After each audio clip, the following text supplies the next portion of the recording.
Now we are going to study about the anatomy of spleen. हम जानते हैं कि जो स्प्लीन जो होता है वो एक लिम्फोइड ऑर्गन है और वो लेफ्ट हाइपोकॉन्ड्रियम वाले रीजन में लोकेटेड होता है और इम्पोर्टेंट रोल प्ले करता है इम्यून रिस्पॉन्स में। इसी चीज़ को हम इंट्रोडक्शन में हम लिख लेते हैं।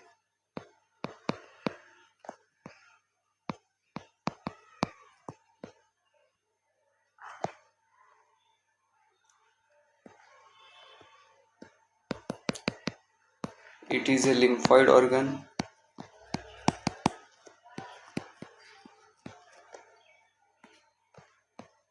It plays important role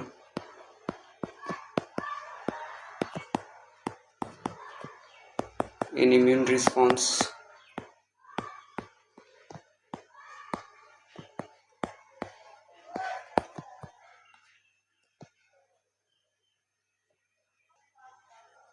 spleen के अंदर हम डायमेंशन, वेट और पोजीशन को हम ऑड नंबर्स में हम इसको याद रख सकते हैं, जिसके जो डायमेंशन है 1, 3, 5, 7 इसका 7 आउंस इसका वेट है और 9 से लेकर के 11 रिब्स इसकी क्या होती है, पोजीशनिंग होती है। तो डायमेंशन जो होता है 1 इंटू 3 इंटू 5 इंचेस इसकी डायमेंशन है, dimension of the spleen. Dimension है इसका 1 इंटू 3 इंटू 5 इंचेस। इसमें की जो 1 इंच जो होता है वो क्या है, थिकनेस ऑफ द स्प्लीन है, वो जबकि 3 जो है ब्रॉडनेस ऑफ द स्प्लीन है और जबकि 5 जो है वो लेंथ ऑफ द स्प्लीन है। Now weight of the spleen. Weight of the spleen जो है वो 7 आउंस है।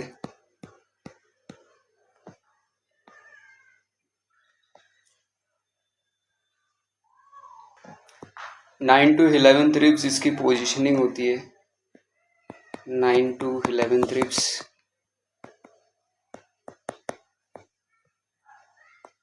आर पोजीशन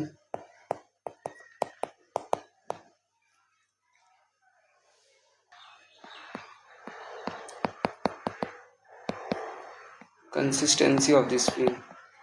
कंसिस्टेंसी जो है ये कैसा है, सॉफ्ट ऑर्गन होता है ये। Shape of the spleen, shape जो है वेज शेप होता है ये।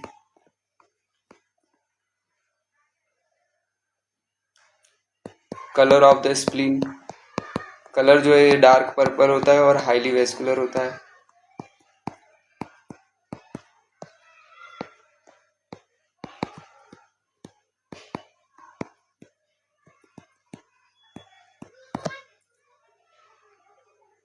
Location of the spleen, location तो मैंने पहले ही बताया कि ये मेनली कहाँ पे होता है, लेफ्ट हाइपोकॉन्ड्रियम वाले रीजन में होता है ये।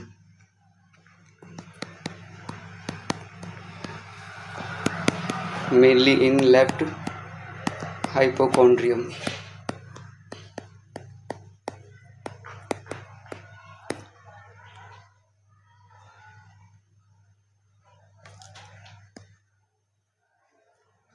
एक्सिस ऑफ द स्प्लीन,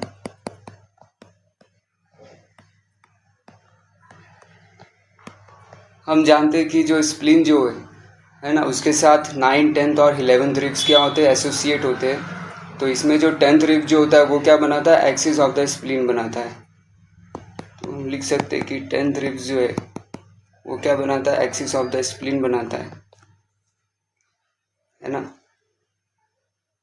और एक ऐसा होता है ऑब्लिक के लिए सिचुएटेड होता है।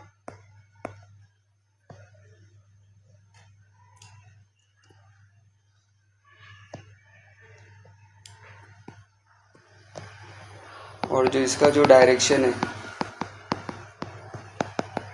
इस डाउनवर्ड होता है, ये direction is downward, forward and laterally होता है। और ये 45 डिग्री बनाता है विथ हॉरिजॉन्टल के साथ, 45 degree with horizontal.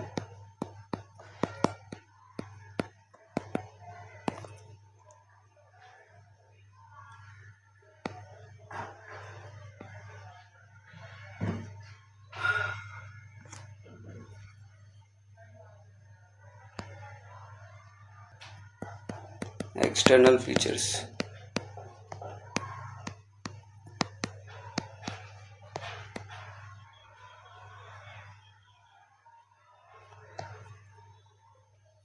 Now we are talking about the external feature of the spleen.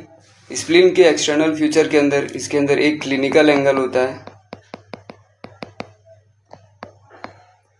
One clinical angle होता है, और दूसरा इसके अंदर इसमें दो एंड्स मिलेंगे, दो सरफेस मिलेंगे और दो एंगल इसके अंदर हमको मिलता है ना।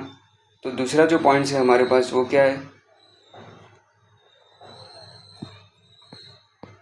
Spleen has two ends, two surface and two angle.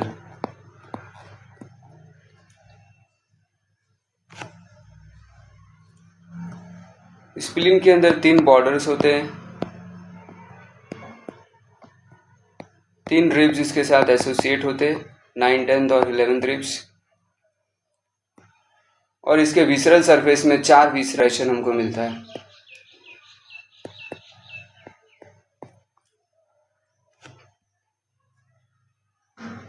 अब हम सभी एक एक पॉइंट्स को हम डिस्कस करते हैं। पहला है हमारे पास clinical angle, clinical angle of spleen.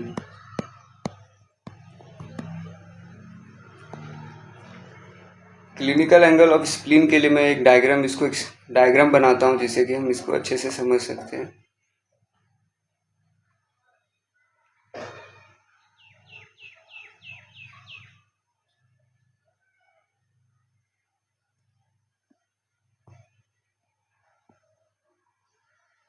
This is the hilum of the spleen.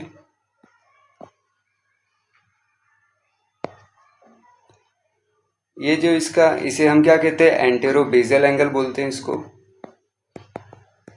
It is known as the antero basal angle.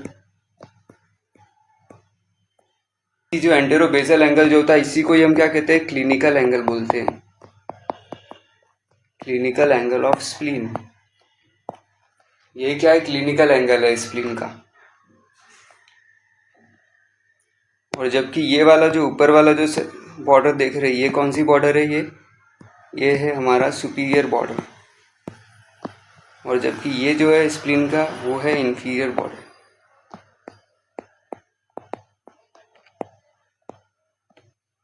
और ये जो इसके जो एंड्स जो दिख रही है, जो कि ब्रॉड एंड जो है, ये जो इसका जो ब्रॉड एंड जो है इसे हम क्या कहते हैं, एंटीरियर एंड है ये, जबकि इसका posterior end of the spleen, posterior end of the spleen, ये स्प्लीन का पोस्टीरियर एंड है। और ये जबकि क्या है, हाइलम ऑफ द स्प्लीन है। It is the hilum of the spleen.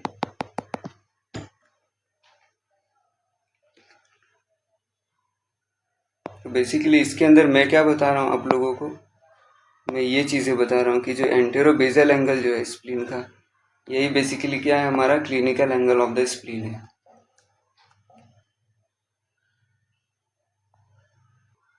वही जबकि ये वाला जो एंगल है, ये कौन सी एंगल है, ये हमारा पोस्टेरो basal angle, postero basal angle. तो स्प्लीन के अंदर हमने क्या देखा, दो एंगल है, एंटेरो बेजल एंगल है, पोस्टेरो बेजल एंगल है, दो एंड्स है यहाँ पे, पोस्टीरियर एंड है, एंटीरियर एंड है, और तीन बॉर्डर होते हैं, सुपीरियर बॉर्डर है, इंफीरियर बॉर्डर है, और एक और बॉर्डर होती है जो कि यहाँ पे लोकेटेड होती है ना, जो कि सुपीरियर और इंफीरियर बॉर्डर के बीच में होती है, जिसे हम इंटरमीडिएट बॉर्डर बोलते हैं, intermediate border.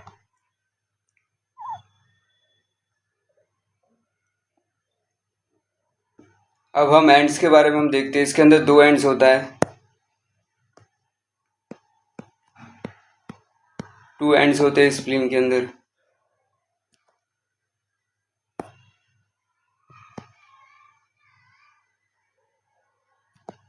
Two ends of the spleen होती है।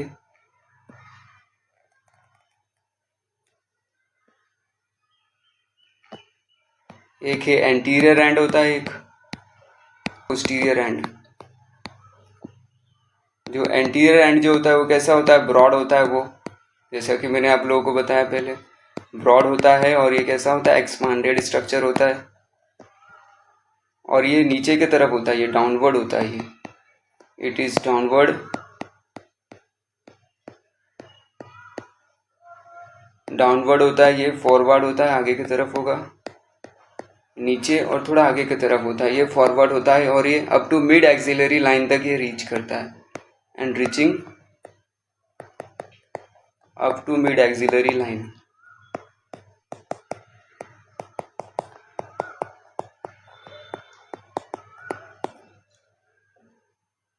नाउ पोस्टीरियर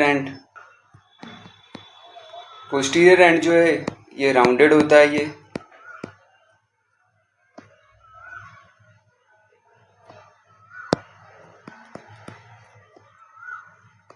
अपवर्ड होता है, ये ऊपर की तरफ रहता है, बैकवर्ड होता है,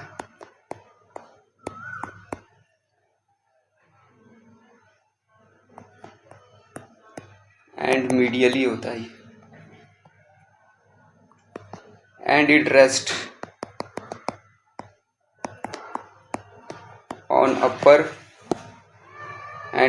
on upper pole of the kidney.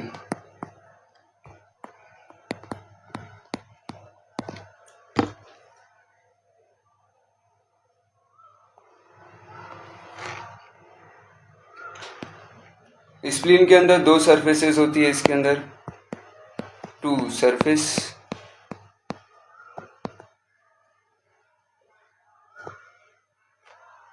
दो सरफेस में पहला जो हमारे पास जो इसमें जो सरफेसेस है वो है कोस्टल सरफेस। कोस्टल सरफेस को ही हम क्या कहते हैं, डायफ्रामेटिक सरफेस ही बोलते हैं।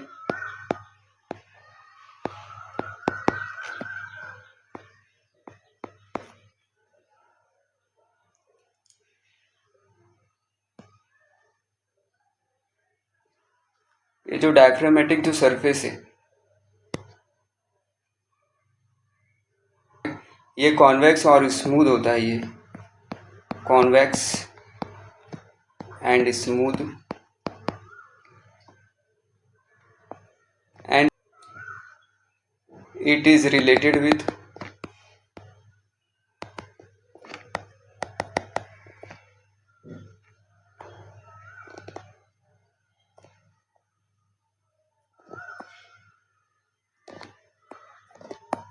Ninth, 10th and 11th ribs.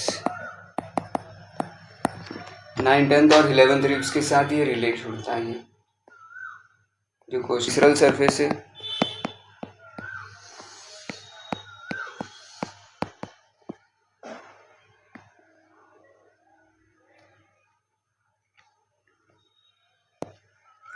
Visceral surface जो होता है वो कॉनकेव होता है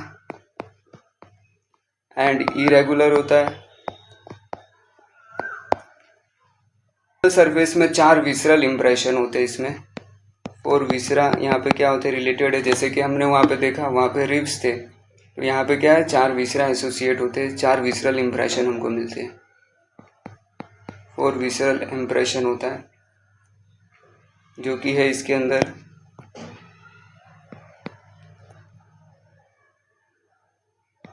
गैस्ट्रिक इंप्रेशन है,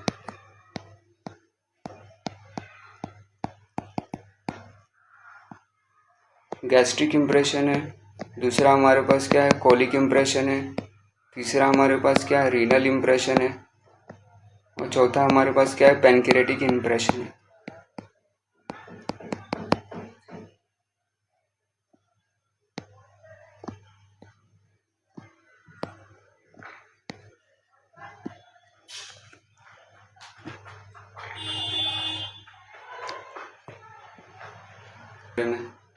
Hilum of the spleen.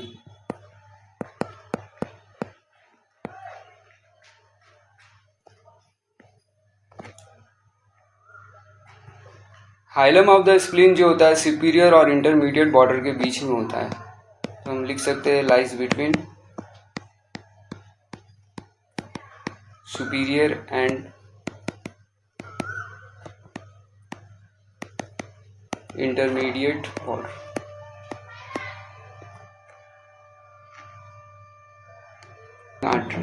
Splenic artery होगी एंड स्प्लीनिक वेन होगा।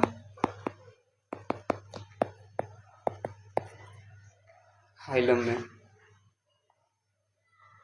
बाद में आते हैं हम, इसमें दो एंगल्स होते हैं, इसमें से कि मैंने एक एंगल के बारे में आप लोगों को बताया था, एंटेरो बेजल एंगल, एक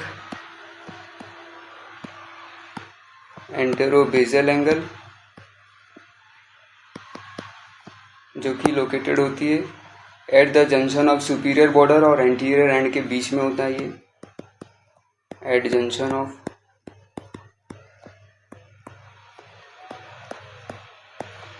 सुपीरियर बॉर्डर। वह जबकि पोस्टेरो बेजल एंगल जो है, पोस्टेरो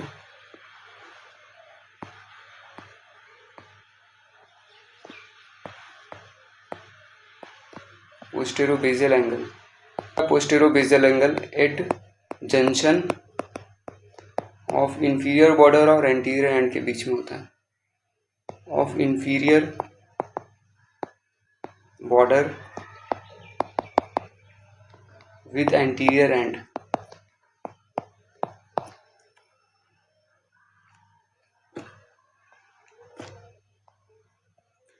इसी चीज को, ये दो एंगल्स है, इसको हम डायग्राम से हम इसको समझते हैं।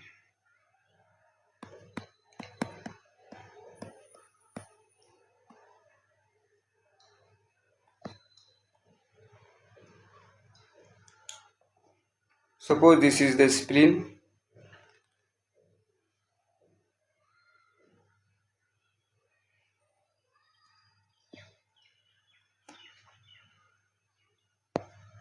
तो बेसिकली ये वाला जो एंगल होगा, ये वाला और ये वाला, ये दो एंगल जो हमको दिख रहा है, ये जो एंगल है एंटेरो बेजल एंगल है,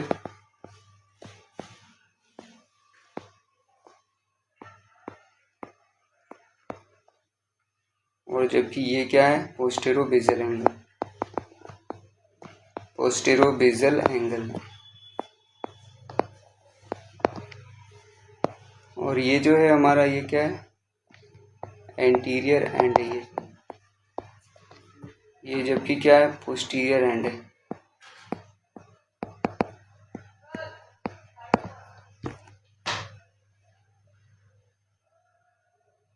और ये जो एंटीरियर एंड है, इसी को हम क्या कहते हैं, लेटरल एंड भी बोलते हैं इसी को।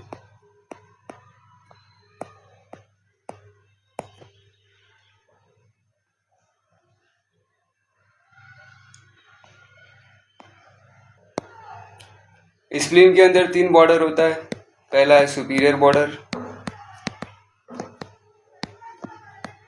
दूसरा है इंटरमीडिएट बॉर्डर,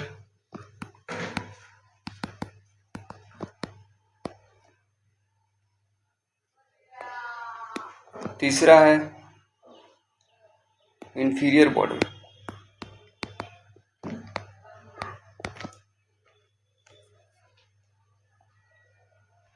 पे तीन रिब्स होते हैं, 3 रिब्स ऑन कोस्टल सरफेस,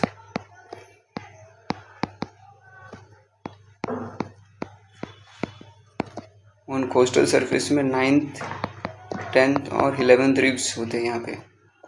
इसमें जो ये जो 10th वाला जो रिब्स होता है, ये क्या बनाता है, एक्सिस ऑफ द स्प्लीन बनाता है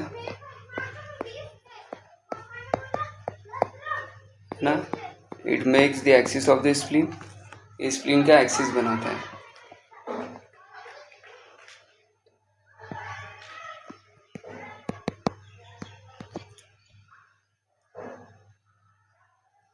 हम देखते हैं रिलेशन ऑफ द स्प्लीन।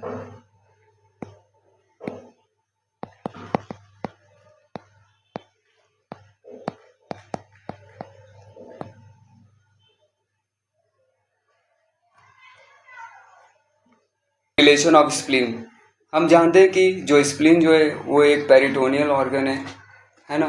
तो यहाँ पे हमको दो टाइप के रिलेशन मिलेंगे, पेरिटोनियल रिलेशन और दूसरा विसरल रिलेशन, है ना। तो जितने भी विसरल ऑर्गन होते हैं उसके अंदर हम दो टाइप के रिलेशन लिखते हैं, पेरिटोनियल रिलेशन और दूसरा विसरल रिलेशन। यहाँ पे हम देखते हैं पेरिटोनियल रिलेशन क्या है और विसरल रिलेशन क्या है। तो अब हम देखते हैं पेरिटोनियल रिलेशन में यहाँ पे तीन चीज़ें, पहला है यहाँ पे गैस्ट्रोस्प्लीनिक लिगामेंट है,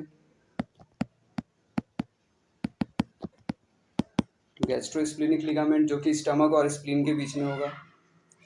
दूसरा है यहाँ पे लाइनोरीनल लिगामेंट है, जो कि स्प्लीन और किडनी के बीच में क्या होंगे, लिगामेंट्स होंगे। और तीसरा है फ्रेनिकोकोलिक लिगामेंट है,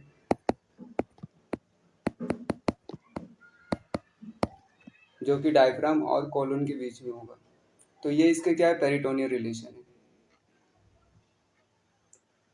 अब आते हैं हम इसके विसरल रिलेशन में। विसरल रिलेशन में यहाँ पे दो चीज़ें, विसरल सरफेस हमको देखना है और डायफ्रामेटिक सरफेस देखना है। तो पहला हम देखते हैं इसके विसरल सरफेस।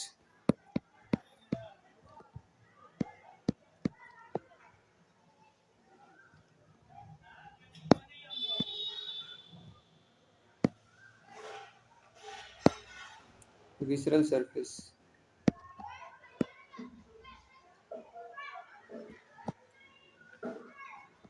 विसरल सरफेस में यहाँ पे 4 इंप्रेशन है, जो कि मैंने आप लोगों को पहले बताया था। यहाँ पे है ना, पहला हमारे पास यहाँ पे होगा गैस्ट्रिक इंप्रेशन होगा,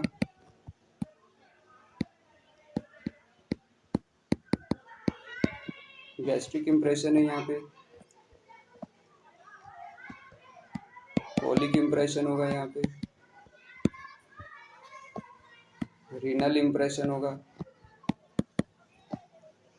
और पैनक्रियाटिक इंप्रेशन है। डायफ्रामेटिक सरफेस,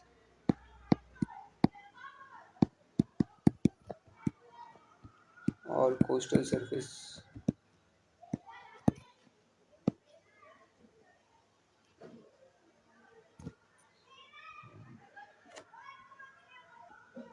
यहाँ पे क्या होगा, डायफ्रामेटिक सरफेस में यहाँ पे सबसे पहले तो हमको पता है यहाँ पे क्या होगा, 9, 10th और 11th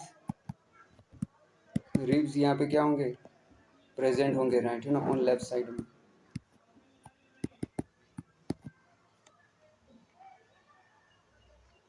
दूसरा यहाँ पे हमको क्या मिलेगा, लेफ्ट लंग मिलेगा यहाँ पे। तीसरा यहाँ पे हमको डायफ्राम मिलेगा।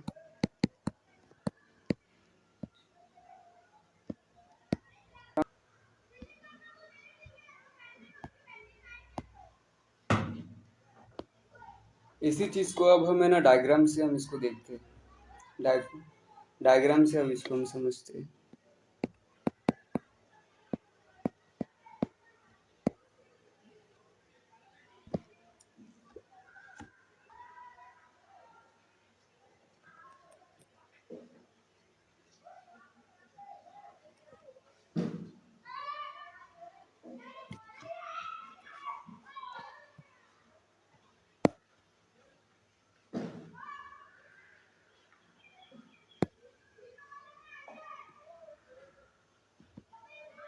This is the tail of the pancreas,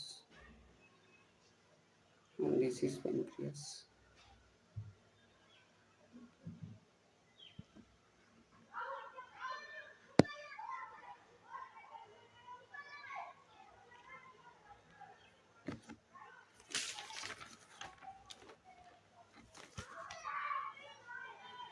और ये यहाँ पे क्या है, सीलिएक ट्रंक है। सीलिएक ट्रंक का ही क्या होता है, एक ब्रांचेस है जो कि टॉर्चस होती है, और एक किसको सप्लाई करती है, स्प्लीन को सप्लाई करती है। और इसकी जो ब्रांचेस है इसका नाम क्या है, स्प्लीनिक आर्टरी।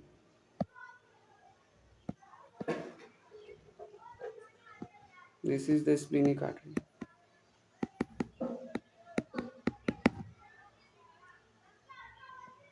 और जबकि ये है सीलिएक ट्रंक।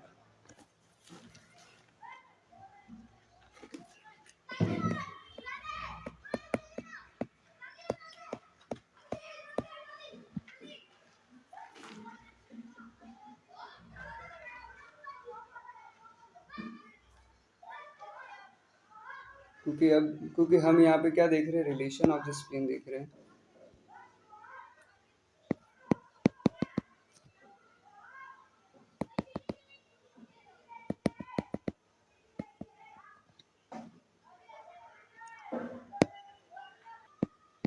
ये जो इम्प्रेशन है ये है गैस्ट्रिक इम्प्रेशन।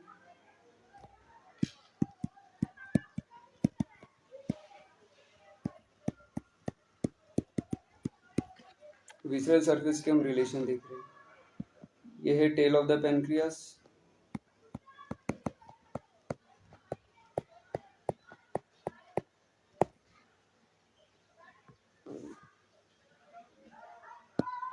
यहाँ पे किडनी का एसोसिएट, किडनी का इम्प्रेशन होता है यहाँ पे कुछ इस तरीके से इसको ड्रॉ कर सकते हैं।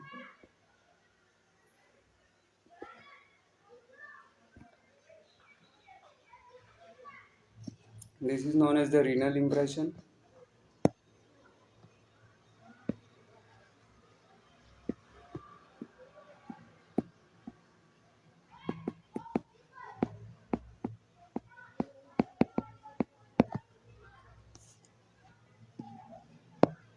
और यहाँ पे होता है कोलन।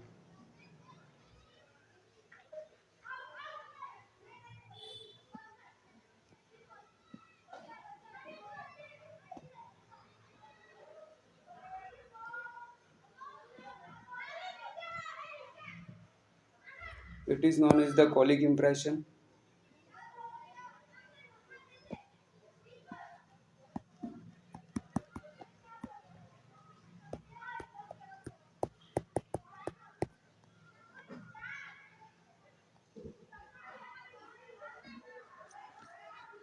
तो ये इसका क्या है, विसरल व्यू है।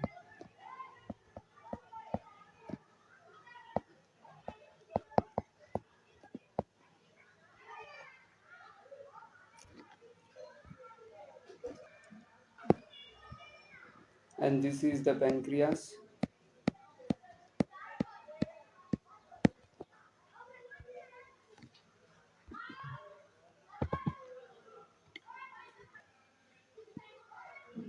This is the colon.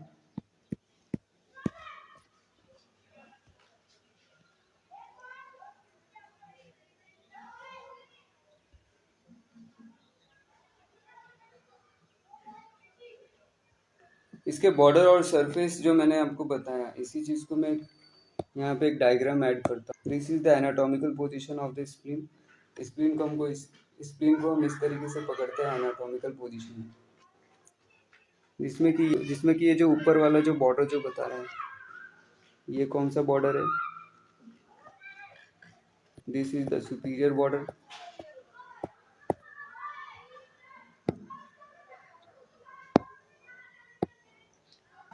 whereas this is the intermediate border.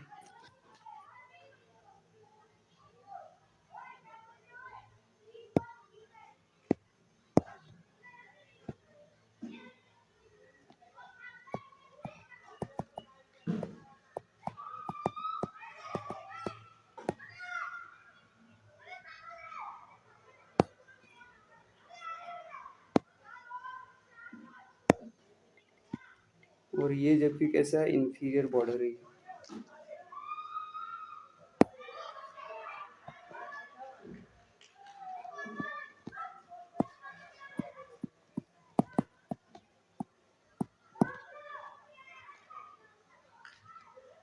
और ये क्या है, विसरल सरफेस है।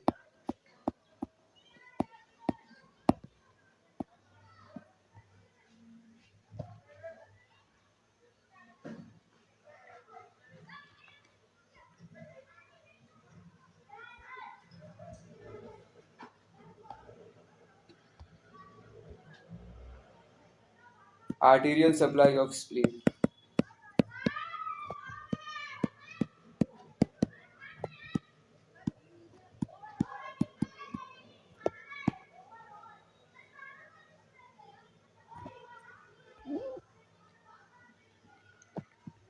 आर्टीरियल सप्लाई ऑफ स्प्लीन में हमने पहले देखा, यहाँ पे क्या होता है, ये सीलेक्ट ट्रंक होती है और सीलेक्ट ट्रंक से एक ब्रांचेस निकलती है जो कि कैसी होती है, टॉर्चस होती है ये। और ये आगे जाकर क्या करती है, ब्रांचेस बनाती है स्प्लीन के अंदर जाकर के।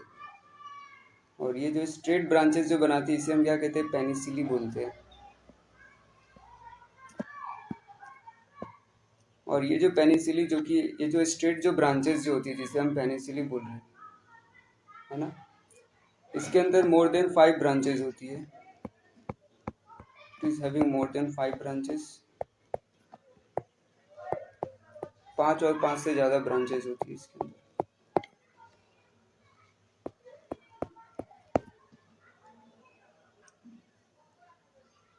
और ये है हमारा कॉलिक ट्रंक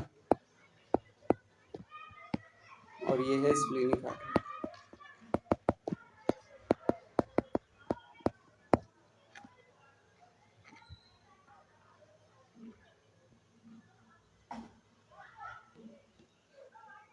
पांच या फिर 5 से ज़्यादा जो इसके अंदर जो ब्रांचेस जाती है ये डिवाइड करती है अंदर जा करके ये ब्रांचेस। ये मोर देन 5 जो ब्रांचेस जो होती है डिवाइड करके स्ट्रेट वेसल्स बनाता है, फॉर्म स्ट्रेट वेसल, जो कि मैंने आप लोगों को बताया। ये स्ट्रेट वेसल बनाता है जिसे हम पेनिसिली बोलते हैं।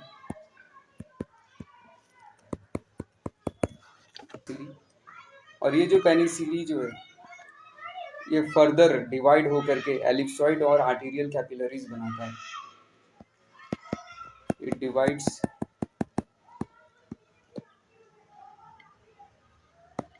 into ellipsoid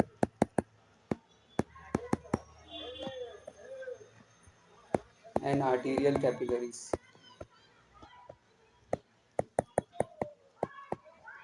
और इस तरीके से क्या करती है, स्प्लीन को ब्लड सप्लाई करता है। इसी के अंदर बहुत सारी अलग अलग थियरी है जिसको जो कि है ना इसको एक्सप्लेन करती है। तो यहाँ पे बेसिकली कितने 3 थियरी है। एक जो थियरी है ओपन थियरी है,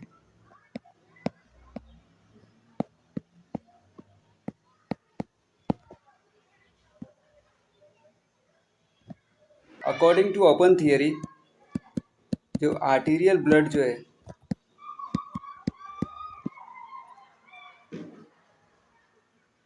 अकॉर्डिंग टू ओपन थियरी जो आर्टीरियल जो ब्लड है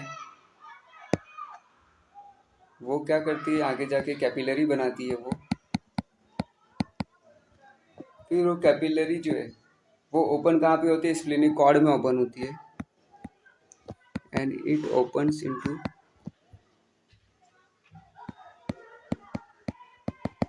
स्प्लेनिक कॉर्ड, जिसे कि हम रेड पल्प बोलते हैं। रेड पल्प में जाके खुलता है वो। ड्यू टू दिस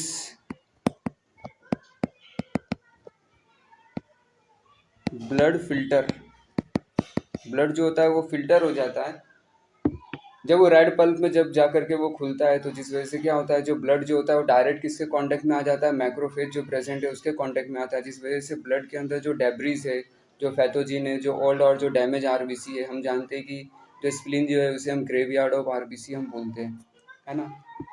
तो इन सभी चीज़ों को क्या करता है, वो रिमूव कर देता है इन सभी चीज़ों को। ड्यू टू दिस, जिस वजह से क्या होता है, ब्लड फिल्टर हो जाता है। Due to this blood filter when it comes in contact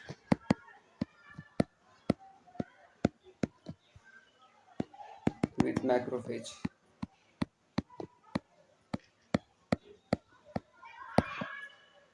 और जिस वजह से क्या रिमूव कर देता है उसमें से, ब्लड में से,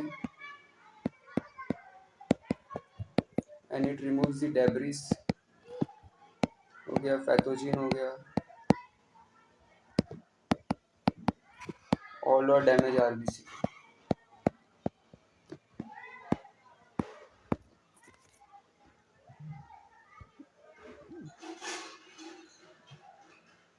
बाद में फिर क्या करता है, ये जो ब्लड है बाद में फिर वो क्या करता है, स्प्लीनिक वेनस में, स्प्लीनिक वेनस साइनोसॉइड से होकर के ब्लड सर्कुलेशन में चला जाता है।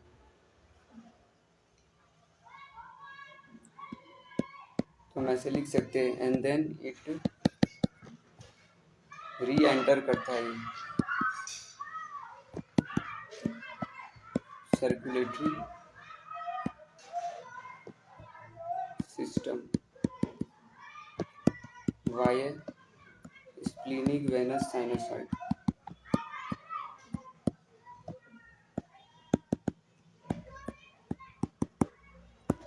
स्प्लीनिक वेनस साइनोसॉइड से होकर के वो सर्कुलेटरी सिस्टम में चला जाता है। दूसरा जो थियरी है हमारे पास वो क्या है, क्लोज थियरी। क्लोज थियरी क्या कहता है कि जो स्प्लीन के अंदर जो ब्लड जो आया है, पहले क्या होता है कि जो आर्टीरियल जो ब्लड है वो क्या करेगी, कैपिलरी बनाएगी। कैपिलरी बनाएगा, कैपिलरी बना के वो साइनोसॉइड्स में चला जाएगा। यहाँ पे ब्लड क्या है ना, रुकता नहीं है, बाईपास कर देता है, किसको, रेड पल्प में नहीं जाता है ये। रेड पल्प को ये क्या करता है, बाईपास कर देता है। तो हम ऐसे लिख सकते हैं, bypassing the red pulp.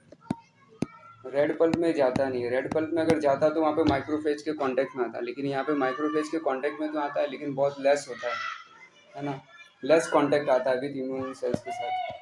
Due to this, जिस वजह से क्या होता है, हम ऐसे लिख सकते हैं, ड्यू टू दिस, है ना, less contact with immune cells. Immune cells के लेस कांटेक्ट में आता है।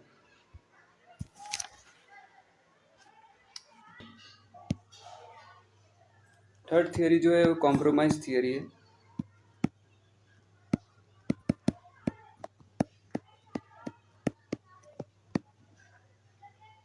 अकॉर्डिंग टू कॉम्प्रोमाइज थियरी, जब स्प्लीन जो है जब वो डिस्टेंडेड कंडीशन में होता है, इन डिस्टेंडेड स्प्लीन के अंदर,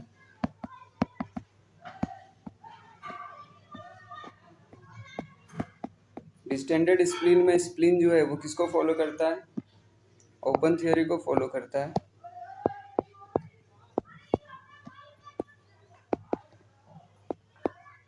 it follows the open theory in distended spleen के अंदर, वही, जबकि कॉन्ट्रैक्टेड स्प्लीन के अंदर, इन contracted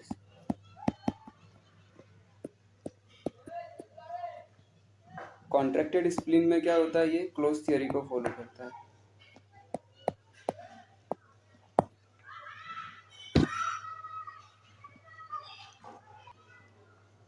now we are talking about the vascular segments of the spleen. Spleen को हमने ना कुछ सेगमेंट्स में हमने उसको डिवाइड कर दिया है, सुपीरियर सेगमेंट और इंफीरियर सेगमेंट, जिसको कि हम देखते हैं वैस्कुलर सेगमेंट।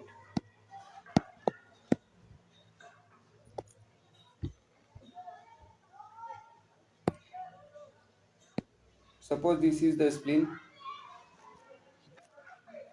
ये जो है long axis of the spleen है,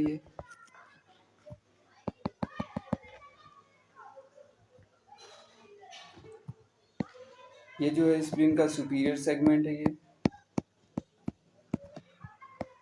और ये जबकि है इंफीरियर सेगमेंट है स्प्लीन का।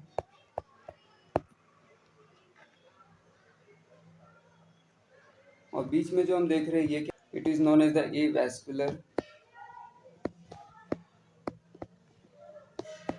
Of the spleen. इसका इंपॉर्टेंट कहाँ पे, सर्जिकल इंपॉर्टेंस में, importance in surgery.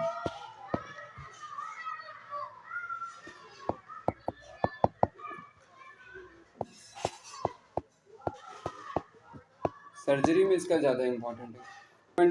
A vascular segment वो सेगमेंट होता है स्प्लीन का जहाँ पे क्या होता है, लेस ब्लड सप्लाई होती है वहाँ पे। वहाँ से अगर हमें जब स्प्लीनेक्टोमी अगर करते हैं तो वहाँ पे क्या होगा, लेस से लेस क्या होगा, ब्लड का लॉस होगा, जिस वजह से पेशेंट को डेथ या फिर शॉक के चांसेस नहीं होंगे।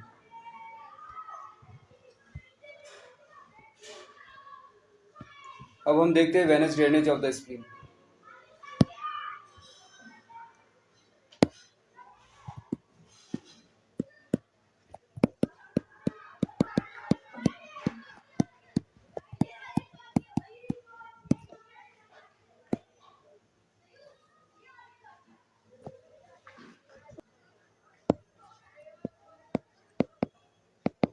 Splenic when,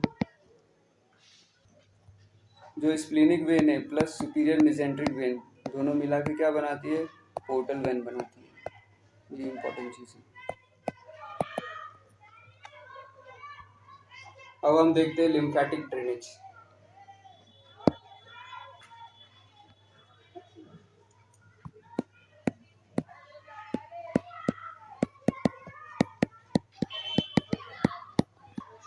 spleen does not require any lymphatic drainage.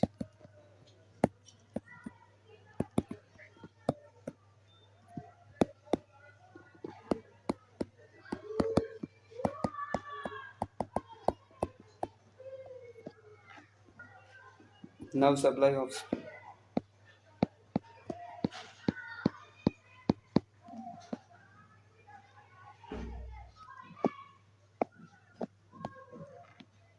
Nerve supply में सीलियक प्लेक्सिस इसको नर्व सप्लाई कहते हैं स्प्लीन को। ये इम्पोर्टेंट है इसको। Nerve supply function of spleen.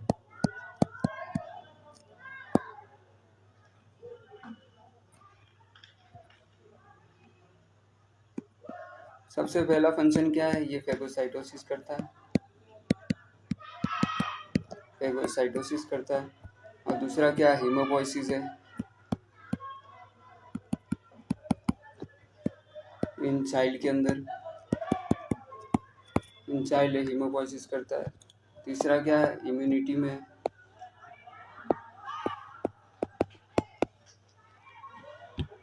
है ना। हम जानते हैं कि जो स्प्लीन जो होता है वो साइट है फॉर द लिम्फोपोइसिस के लिए, है ना। It is the site for lymphopoiesis है ना। चौथा है हमारे पास स्टोरेज ऑफ आरबीसी करता है। पांचवा है ग्रेवयार्ड ऑफ आरबीसी, बीसी को हम कहते हैं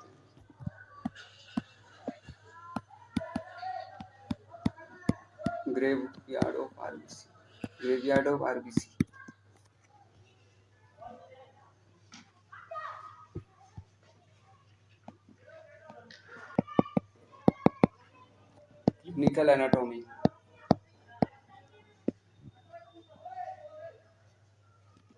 clinical anatomy of spleen.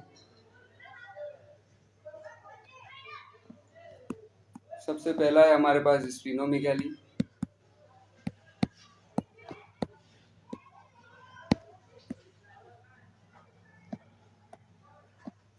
Enlargement in the size of the spleen is known as splenomegaly.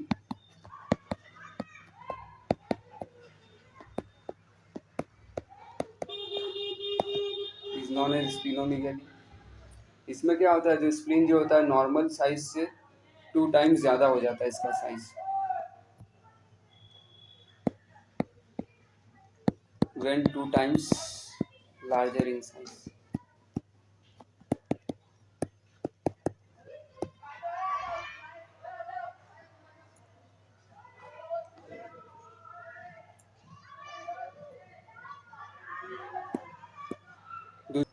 दूसरा है हमारे पास splenectomy. Surgical removal of spleen is known as स्प्लीनेक्टोमी।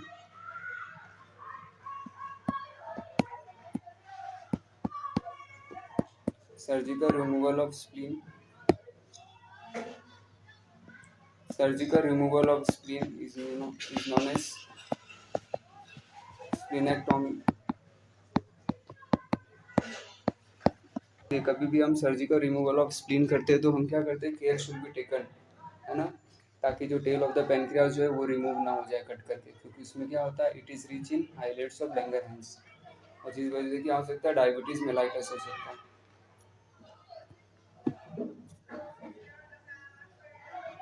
तो यहाँ पे हम लिख सकते हैं ना केयर ऑफ, तो यहाँ पे हम लिख सकते हैं care for tail of pancreas.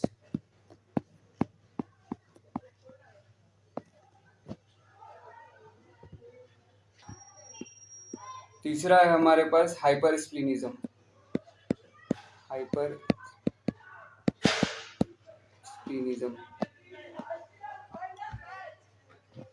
जब स्प्लीन का फंक्शन जब नॉर्मल से जब उसका बढ़ जाए तो उसे हम क्या कहते हैं? हाइपर स्प्लीनिज्म बोलते हैं। Increase in the function of spleen is known as hypersplenism. Increase in function of spleen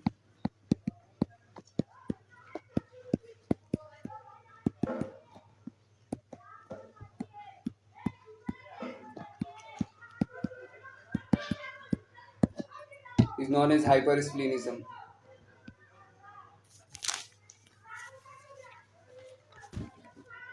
अब हम आते हैं स्प्लीनिक पंचर में। स्प्लीनिक पंचर, स्प्लीनिक पंचर हम कहाँ पे करते हैं? इन लेफ्ट साइड में करते हैं, इन लेफ्ट साइड में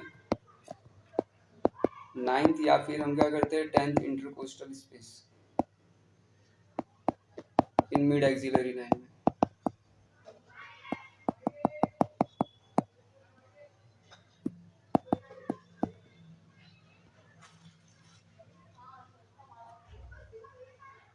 फिफ्थ वन जो है सबसे ज्यादा इंपॉर्टेंट है, वो है खर साइन, जिसे हम कहते हैं।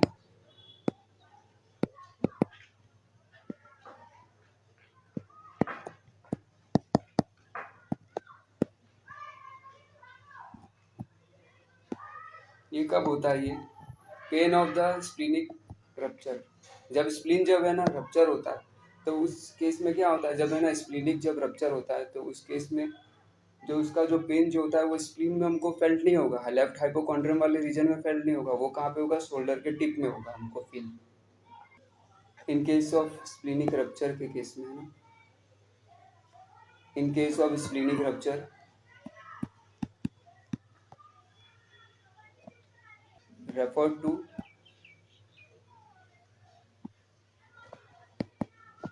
refer to left tip of shoulder, it is referred to the left tip of the shoulder। और ये ऐसा क्यों होता है? Due to the common nerve root की वजह से, it occurs due to the common nerve root। ये जो है कॉमन नर्व रूट की वजह से होता है, फ्रेनिक नर्व और सुप्राक्लेविकुलर नर्व की वजह से। फ्रेनिक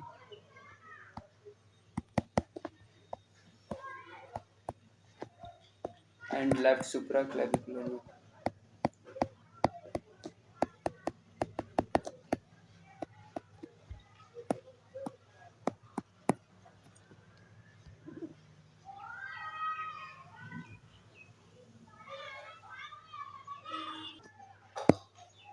सिक्स जो है हमारे पास बंटीज डिसीज है।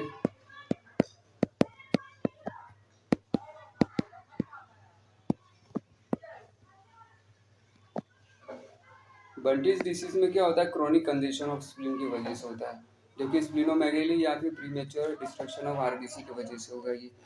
तो यहाँ पे क्या होता है? कंजेशन ऑफ स्प्लीन होता है ना, क्रोनिक कंजेशन ऑफ स्प्लीन।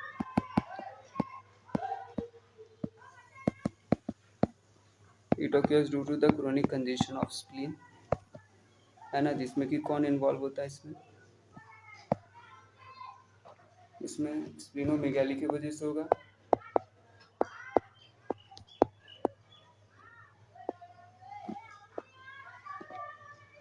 या फिर प्रीमेच्योर डिस्ट्रक्शन ऑफ आरबीसी की वजह से होगा, प्रीमेच्योर डिस्ट्रक्शन ऑफ आरबीसी।